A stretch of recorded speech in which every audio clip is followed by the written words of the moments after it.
நாகை மாவட்டம் திருக்குவளை அடுத்த எட்டுக்குடியில் முருகனின் ஆதிபடை வீடான ஸ்ரீ சுப்பிரமணிய சுவாமி திருக்கோவில் அமைந்துள்ளது. இக்கோவிலில் சஷ்டியை முன்னிட்டு காலை முதல் பக்தர்களின் கூட்டம் அதிகமாக இருந்து வருகிறது. குறிப்பாக மாவட்டத்தில் பல்வேறு பகுதிகளில் இருந்து ஏராளமான பக்தர்கள் காவடி எடுத்து வந்து முருகனுக்கு நேர்த்திக்கடன் நிறைவேற்றி வருகின்றனர். கந்தனுக்கு அரோகரா, முருகனுக்கு அரோகரா என பக்தி பரவசத்தோடு கோவில் உள்பிரகாரம் மற்றும் வெளிப்பிரகாரம் உள்ளிட்ட இடங்களில் பால் காவடி, பன்னீர் காவடி, புஷ்ப காவடி உள்ளிட்டவற்றை பக்தர்கள் சுமந்து வந்து முருகப்பெருமானை தரிசனம் செய்து செல்கின்றனர்.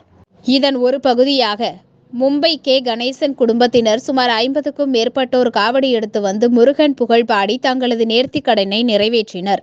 பக்தர்கள் சுமந்து வந்த பால் கொண்டு அபிஷேகம் செய்யப்பட்டு பின்னர் மலர்களால் அலங்கரிக்கப்பட்டு மகா தீபாராதனை காண்பிக்கப்பட்டது.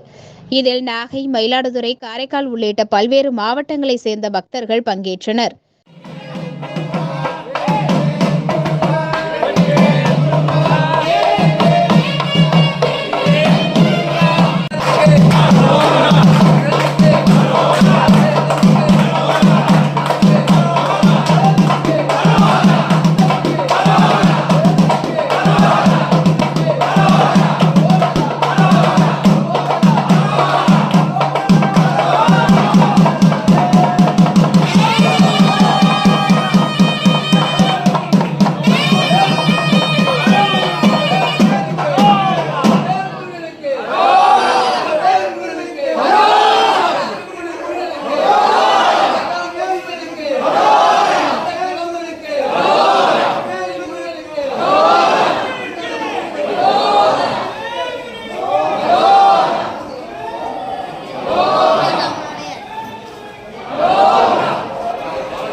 வாங்கப்பா